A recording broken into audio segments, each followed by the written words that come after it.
Abortion is a widely discussed topic, and there are many groups of people with many different arguments or perspectives they share. And so there was a study or research experiment conducted in March of this year by the Pew Research Center. And so basically the researchers asked American adults what they thought about the moral permissibility about abortion. 13% said it's morally wrong in all cases, 33% said it's morally wrong in most cases, 24% said it's morally acceptable in most cases, 7% said it's morally acceptable in all cases, 21% said it's not a moral issue. So this just goes to say or show that there are a lot of arguments and lines of reasonings that a lot of people have.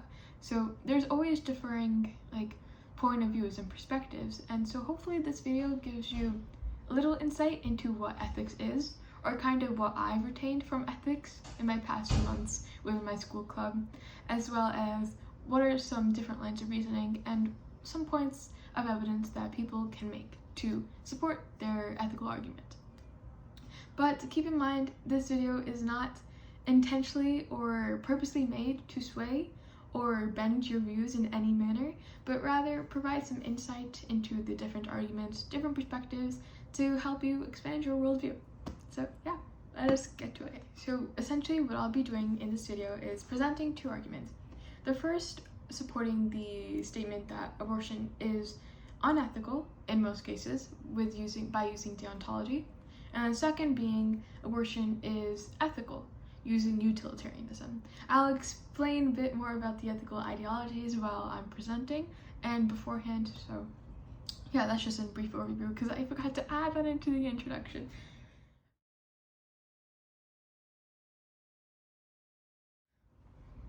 So the first argument I will be presenting is that abortion is unethical in most cases, and I'll be using deontology. So the way I look at deontology is kind of the most ethical thing. So that's kind of like the most simplest definition. What's the most ethical option, the most ethical action a human can take to preserve ethics? So I have a couple of reasons I made for this argument. So the first is abortion is unethical because it undermines the value and potential of human life. So starting with the potential of human life part, what I mean by this is a fetus has the capacity, the potential to learn, to be able to understand ethics, spread ethics, to become a rational being with the ability to rationally think and spread knowledge within society. And so a fetus, when they grow up to become a human being, they have the potential to help society become more ethical. And so also the other thing that it undermines human value is that because if you abort a fetus, it's kind of saying that human value can be easily diminishable, or in other words, human lives can be easily replaced, and that's not the morally right way to view human value, as something that can just be depleted easily, and human life as something that can be replaced and something of not treasurable or precious value. So one opposing argument I got from my friend was, or question, is there any difference in killing a small infant and aborting a fetus with equal intelligence? If so, what is the difference? Because she's basically asking, how can you base value off of these attributes of potential? Like the potential to think, to become an ethical being. How does that add to value? Does potential make value the same, or does it make it less? See, what I would say to respond to that is that potential only makes value increase, because you have that capacity to be able to do that. But of course, you also have to look at it as potential versus action. If someone is taking the action of, what is considered being an ethical human being, like spreading ethicality, spreading their knowledge, then that is of greater value than someone having the potential to do so. So in the situation in which, or the question she asked, is there any difference in killing a small infant and aborting a fetus with equal intelligence? at this point, like in this hypothetical where they both have equal intelligence, equal capabilities, there is no moral difference because they both have the ethicality of that humans possess, kind of, and the capacity to do so. But one thing is that this hypothetical is kind of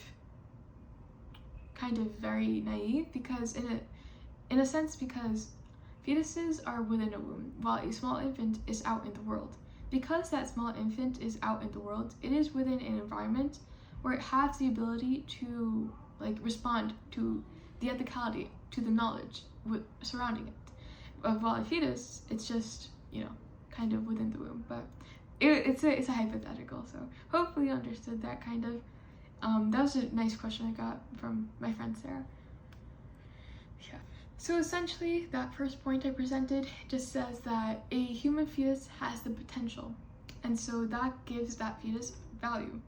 And so also, one thing to look at is the mother's or the female's duty as to promoting human value. If this female is to keep the baby, it's only adding to human value, to the potential that we humans have. Because and furthermore, if she brings this child into existence, then she has the capabilities herself to produce an ethical being, which in turn makes her a more ethical being as she gains that emotionality, that ability to encourage an ethical environment for her child, to allow her child to become an ethical being. So it's kind of just simplest terms, kind of, by having an abortion, it's kind of stripping away the potential that both a mother and a fetus has to grow ethically. And it also diminishes human value. So this next piece of evidence is that having abortion allows for people to practice the vice of ignorance. So basically the vice of ignorance is just practicing ignorance, which is not really an ethical thing to do. So how can people even be practicing the vice of ignorance when having abortion? So what I mean is that if abortion becomes the norm, something commonly accepted within ethics, something that's seen as morally permissible, then people will begin to act ignorantly and just have sex without using the proper safe methods to have sex. So essentially, abortion will become, and it is, reactive. So by practicing safe sex and avoiding pregnancy and thus avoiding abortion, you are being proactive if you wish to do so. But if in the case where you're practicing the vice of ignorance and then you get pregnant and you get an abortion, it is a reactive measure because you get pregnant and then you get an abortion because you don't want to have that baby. That is a reactive action. Proactive measures call for understanding the consequences of a possible pregnancy and taking the measures, if you wish to do so, to avoid that pregnancy. So yeah.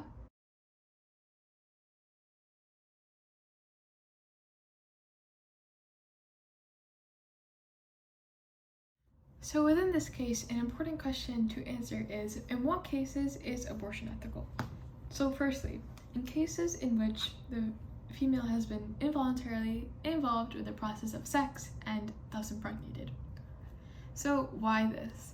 Well, because the female was involuntarily involved. It was not a mutual consent type sex relationship.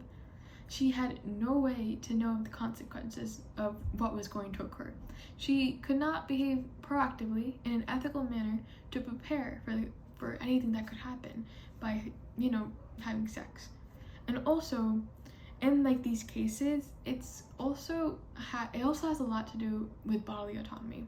And yes, abortion may be a way of expressing bodily autonomy, and many say it should be viewed as ethical because it provides for bodily autonomy. So while it may be a way to practice the freedom of your body, bodily autonomy, because of course you have that, it's also kind of diminishing human value, as I said before. But in this case, we're in being involuntarily involved with sex and being impregnated, it's greater kind of bodily autonomy because it's kind of taking back you're kind of taking back your body that was, violated, invaded by someone else without your consent. So yeah, I guess, yeah, in that case, abortion is ethical. The second case is in which the mother's life is in serious and permanent danger. And why? Because the mother's life has to be valued more than the fetus's life. Yes, the fetus has value in its potential, but the mother has already become an ethical being. The mother has already experienced. She's already had the ability to be ethical, to grow, and she knows what it's like to be ethical and to think rationally and how to be an ethical human being, kind of. She knows how she can fulfill her duty by being ethical. While with a baby, they're kind of new into this world, while the mother has a lot of experience. And so I feel like by saying this, a major question is raised, should older lives be valued more than younger, new lives? Because younger people, young adults, have the ability to do and will do in the future, while elders have already done and can do more. So yeah, it's a big debate for me. I feel like there's value in both, and then in this case specifically, the mother's life should be valued a bit more. So another question I got is there an intrinsic or inherent value to humanity, and do fetuses fit that? I would say yes. Humans do have inherent value because of what they're capable of. Even within themselves, humans have abilities. We have brains so we can think. We can be rational, and we can be ethical, and we can also be emotional. We fit the highest moral status basically out of all the species on Earth. We are the ones with the most known rational thinking and ability to produce ethicality and spread ethicality. And that also goes into instrumental value. Humans influence others. We spread ethicality onto others. We grow as a society, as a community. So yeah, so fetuses do fit that, I would say.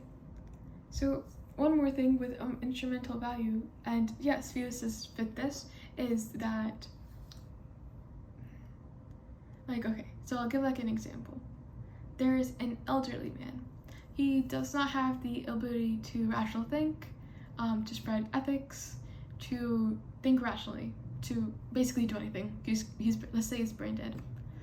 But in this scenario, he also has children and grandchildren who have grown their emotionality by seeing their father, grandfather in this situation and helping him through his situation. Yeah, I feel like this is kind of brutal, but yeah, this person, even though they can't literally function, they're of worth to someone else, and that provides to their instrumental value. They have this effect on others who love them, kind of. So that feeds into value as well. There are a lot of aspects into human value, and that was just a tiny bit. That's the end of the point.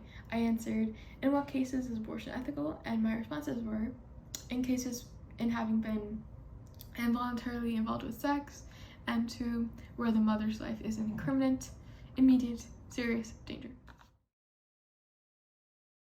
So within this last point, we will be exploring the mother's intentions behind getting an abortion. So with intentions, I feel like it's a very heavy part of deontology, I'm sure it is. So it's always good to look at intentions.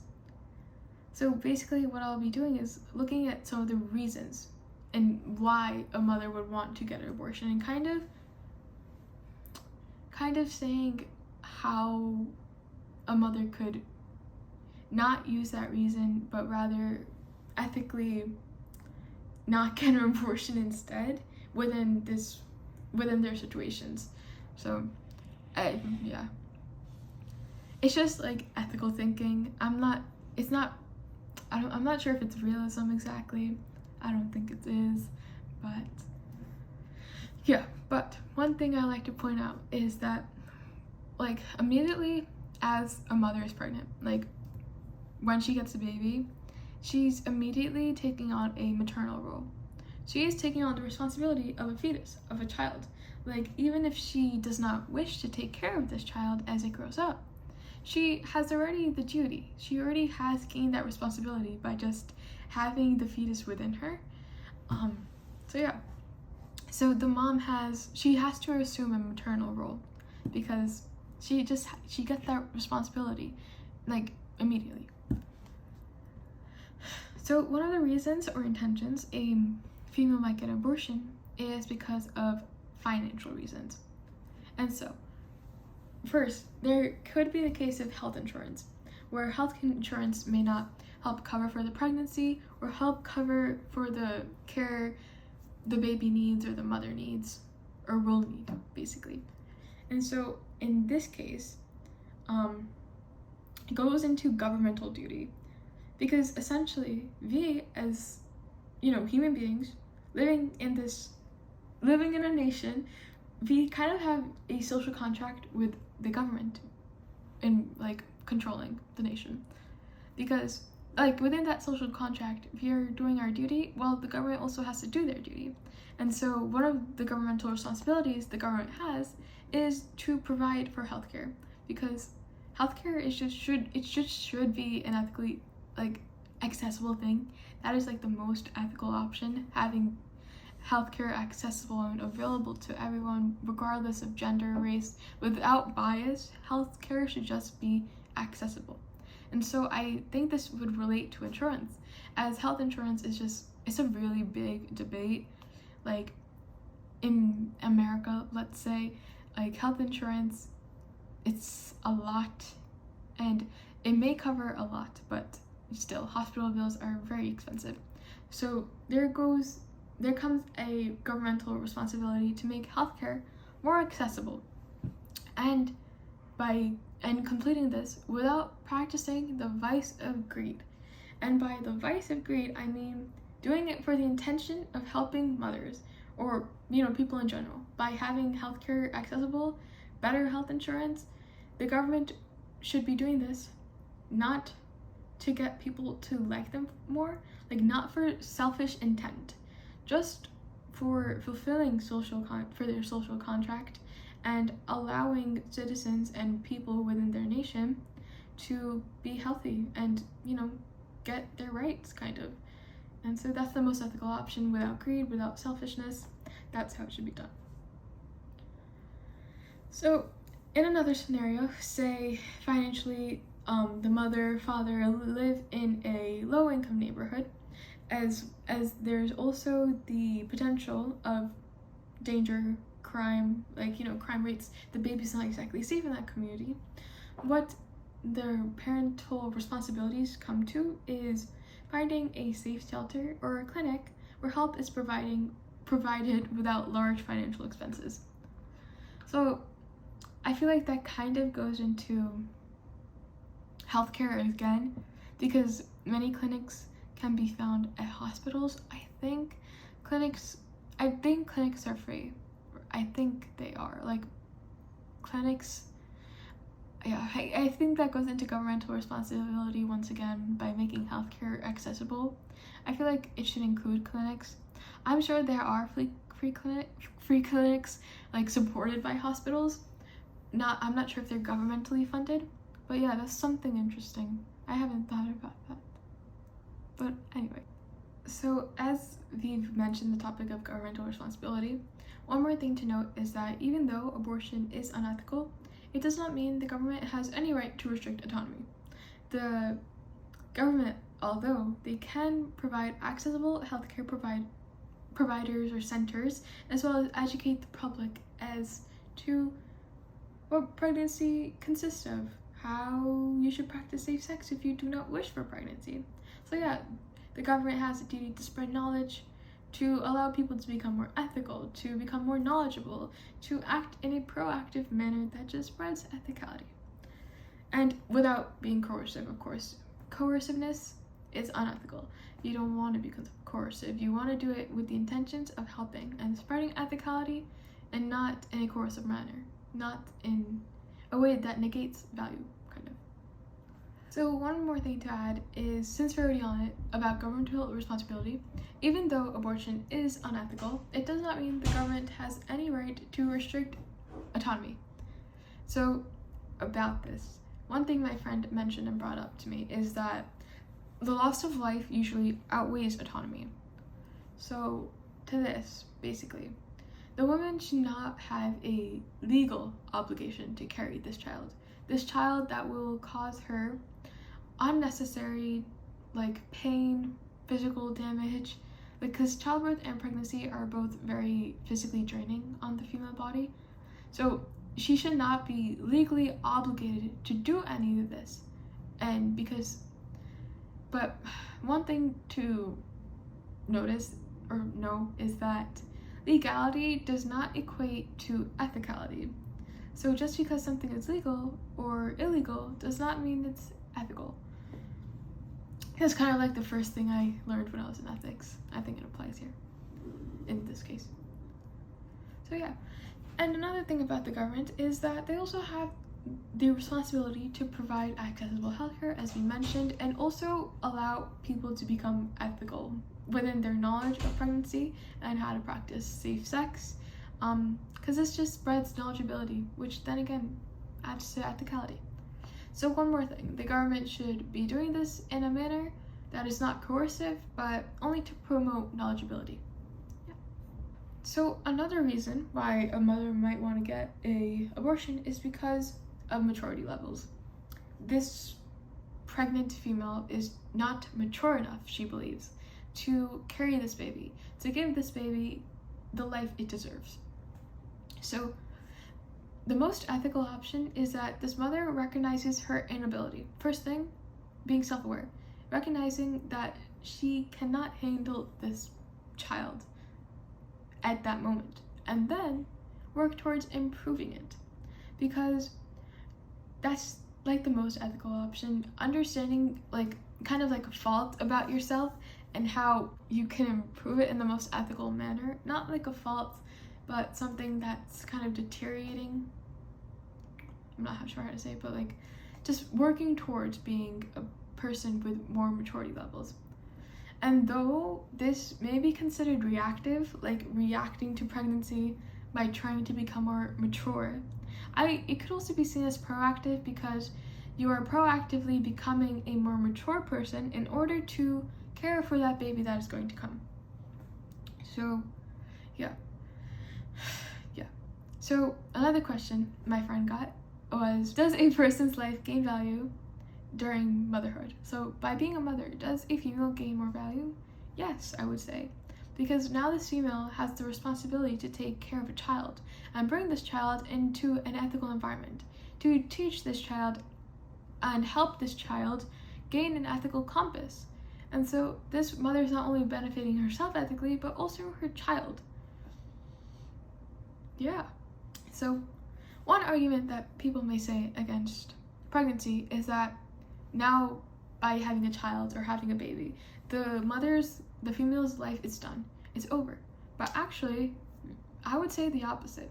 By having a child, this mother only produces more ethicality within herself and the environment she's creating. And also, a baby does not have to restrict a mother, because if you're going with that line of reasoning, that also says that a child restricts a family.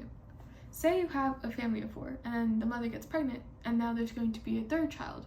There's already 2 children, 2 parents, 2 guardians, and now there's going to be 1 more child. You say this child is going to restrict the family from experiences, from being ethical. But those two, saying a baby restricts a mother, a child restricts a family, it's very similar. And worth does not have to be determined in that manner at all. And it does not have to be seen in such a negative way, because the child and the baby both can just add more value to their environments, become ethical, which is the point of ethicality, of ethics, to be ethical, to preserve ethics, and to spread ethics. So, yeah. So one thing I would like to include is that it can be ethical for the mother to like carry out her pregnancy and give up her child, because she is aware she cannot at all provide for this baby, not give it a good life, and like in no way provide for it. No matter like what she does, she cannot have this baby. And I guess, yeah, there may be some circumstances that lead to that, and I feel like this would be a very ethical option, because this mother is fulfilling part of her maternal duty by carrying out this baby to term. And she is being self-aware, and she recognizes that she cannot exactly provide, and she is assumably and trying to place this child into a more ethical environment for nurturing. So that is actually the most ethical option. Although some, like the foster care and the adoption care system, the adoption and foster care systems can be unethical at times, the mother is being self-aware, and she is hoping for the best with the best ethical intentions. Yeah. So another reason why mother may get abortion is because having that baby is unplanned, unexpected, and it's just not having, like, it's just not a good time. The mother didn't want a baby. She wanted it in a few years. She wants a husband first. So to this, I'm not sure if this is an ethical explanation, but this mother should practice the virtue of consideration. She should consider her life now her child's life now, because now she has that maternal duty. Not saying that the mother has to completely ignore her own needs, but she can fulfill her duty as a maternal figure to her child while also being, there for herself. And so another thing is, in life, many things happen unexpectedly, not just having a baby. Like, life is a series of events you cannot be in control of. So, yeah. That seems like a very naive thing to say, this statement, but sorry. So yeah, but yeah, in this case, the worth of a child should not be ignored, because just by saying it's a bad time, you're kind of ignoring the worth. You're ignoring the potential, the worth, the value the child has, the fetus has. So yeah. So those are all the reasons I looked at for getting an abortion. I am sure there are lots more, but those are like 4 I think I kind of opposed with my line of reasoning, saying, well, there's another thing this mother can do to be ethical and to provide for and do her maternal duty, so to say.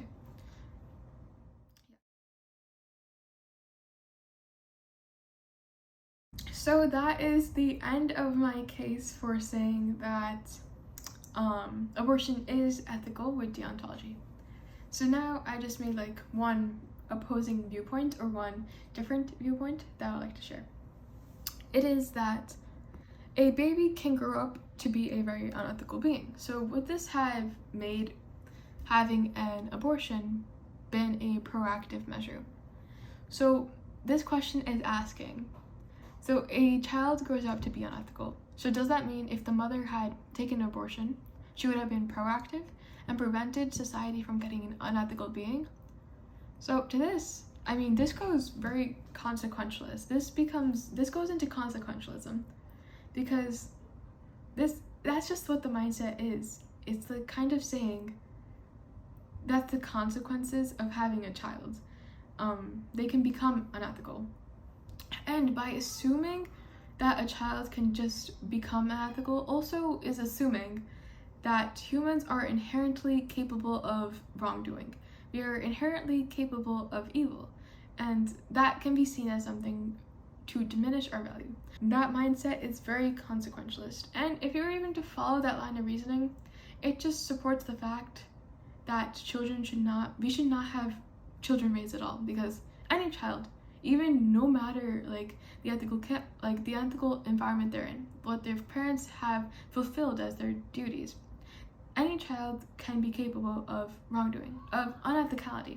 But this does not mean that we should prevent children from growing up or even having children at all because of the possibility. And this possibility is, again, assuming the worst. And yeah, so that is my response to that opposing argument. So now we are going on to the second case. So the second case is saying that abortion is ethical, and to support this, I'll be using utilitarianism.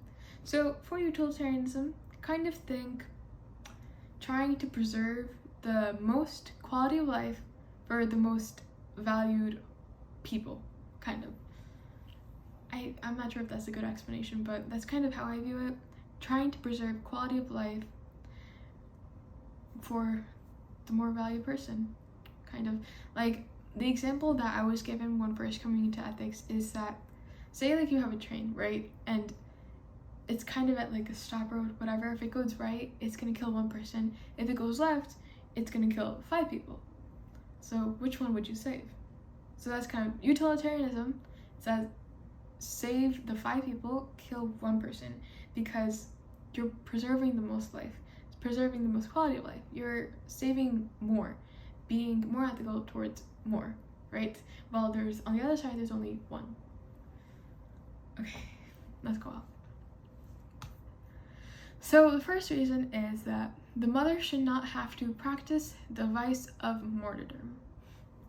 The vice of martyrdom. And so basically the vice of martyrdom is saying that being like selfless, like very selfless, vice of martyrdom, that she has to give up her own freedoms in order to make way for this new child. Because it is not a very simple thing to just give birth and give it up for adoption. The mother should not have to practice this action just to fulfill some maternal duty, because she is sacrificing her own quality of life and practicing the vice of martyrdom. And so essentially the woman is not obligated to deal with the pain of carrying a baby with no ethical worth to itself or the world yet. So by having a baby in a situation where the mother would have a decreased quality of life, it would also be affecting the baby from getting the life they deserve. So the mother, let's say the mother gives birth and has this baby. This baby will also not be getting the most ethical environment to live in, as this mother will not be raising the child in like the best manner possible. I feel like for my argument for this one, it's kind of tricky because I'm not exactly sure how I don't actually have a lot of reasons for this one, but I'll try my best. So to explain a bit more, the baby. Now, having a mother who does not wish to fulfill her duty may also be treated in a manner that does not allow for the most optimal ethical growth. There are many circumstances where children are limited due to parents' bias, and in that scenario, the child's quality of life is being affected in a negative manner. And while harmful actions should not be encouraged or taken from the child to sort of reach new ethical perspectives or become an ethical being, the parents are not completing their duty. And we encourage the child to seek aid in this situation, recognize what's happening. But like all circumstances, like including this one, it reaches a whole new discussion. Let me know if you want to hear more about that, because I do have to do a lot of thinking about that. Because it kind of even though this baby isn't getting the best quality of life, they're still living. So is it better to just be alive in a bad household than to not live at all? Like, which one's better? Like, to live within a bad environment or not live at all? Yeah. Let me know though, because I mean, that's a discussion I can have with some of my ethics friends. So the second point is, it is not harming a human being or a person. Because a fetus cannot act ethically. It cannot act rationally. This fetus does not have the same capabilities as we humans do. It cannot think, it cannot spread emotionality, rationality, ethicality. It does not have any of these capabilities. And because of this, we are not placing harm onto a human being, but something else, a fetus, which has less value than a human being. And thus, it's morally permissible to harm this fetus because it does not have the same value. And so the last thing we'll be looking into this argument where abortion is ethical is the duty of healthcare providers. And yeah, this could go in the other argument too, but I feel like while saying abortion is ethical, it fits a bit better here. So healthcare providers should make sure their patients are able to get their healthcare they deserve in an accessible manner, and with doctors providing abortion, they should not be placing any bias that would stop the patient from getting the healthcare they need, or the treatments they need to be healthy, to be safe.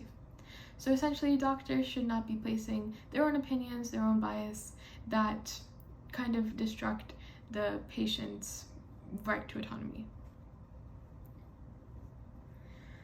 So one opposing argument for this case that abortion is ethical is that by having abortion, you are limiting the world's population.